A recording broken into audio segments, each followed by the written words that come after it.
शांत शांत त्याला पिशवचे मागितले त्याला कशाचे बोलला इथून माझं ऑफिस पाठवेल तो अरे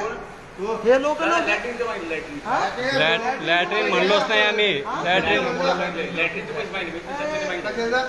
दादा तुम्ही मध्ये पैसे मागितले तू ऑफिस पाठवेल बाथरूम गेले छुट्या आहे ना आम्ही तुम्ही बाथरूमला त्याचे पैसे मागितले बाथरूम गेलोच नाही इथून. दादा बाथरूम गेलो तुम्ही बाथरूमला हो कंप्लेंट घ्यायची हा मुतारीचे सुद्धा पैसे मागितले बाथरूम कसे अहो मी त्याला लघवी म्हणलो लघवी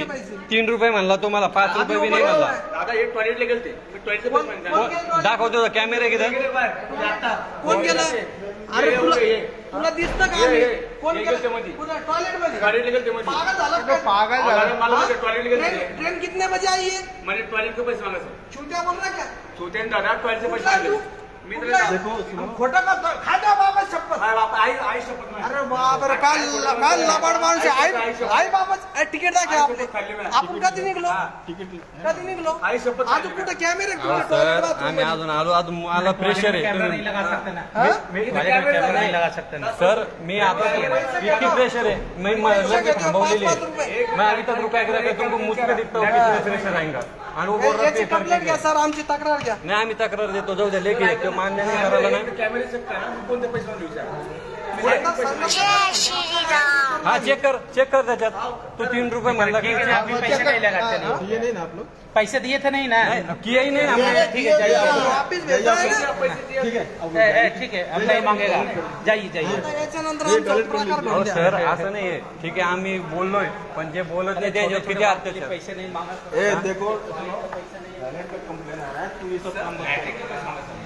तुमको लैट्रिन जो जमीन चीजें तुम लो वंदे मातरम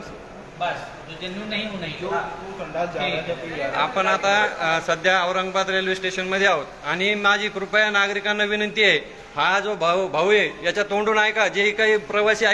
बघत असतील त्यांनी ऐकून घ्या भाऊ इथं लघवीचे पैसे लागतात का सांग औरंगाबाद रेल्वे स्टेशनला तू आहे बसेल सांग मी सांग लगेच पैसे लागत नाही हा तरी जिल्ह्यातील आणि महाराष्ट्रातील तसेच देशातील संपूर्ण जनतेला माझी नम्र विनंती आहे की तुम्हाला जर असे लघवी करण्यासाठी जरी 3 रुपये कोणत्या स्टेशनला जर मागत असेल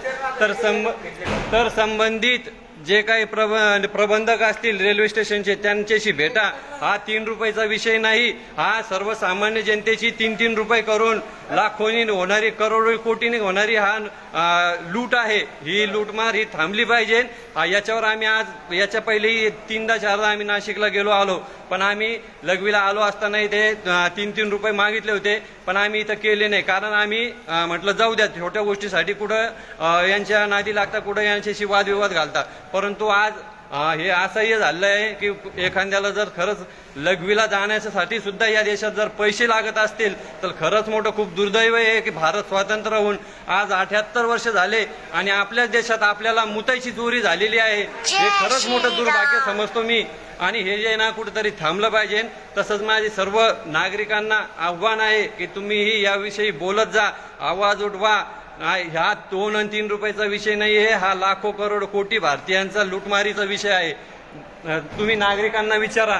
की इथे किती खरंच कोणत्या प्रकारे हा भाऊ आता संबंधित जो बांधव आहे माझा भारतीय बांधव आहे हा याला वरतून दबाव असेल म्हणून हा मागत असेल त्याच्यात काही वाद नाही पण यांनी नियमाने लघवीचे पैसे घेतले नाही पाहिजे टॉयलेटचा पैसे घेतात त्याला आम्हाला विरोध नाही कारण त्यांना साफसफाई ठेवावी लागते त्यात आम्हीही मान्य करतो पण लघवीचे पैसे तुम्ही नागरिकांकडून घेऊ नका हा आता याच्यानंतर तुम्ही कृपया करून नागरिकांकडून पैसे घेत जाऊ नका तर माझी सर्व नागरिकांना विनंती आहे की आपणही अशा प्रकारे हे 2 रुपये 3 रुपयाचा विषय नसतो पण सर्वसामान्य जनतेचा जो स्वातंत्र्यात तुम्ही राहता त्या स्वातंत्र्याचा हा विषय आहे जर तुम्हाला अशा सार्वजनिक ठिकाणी जे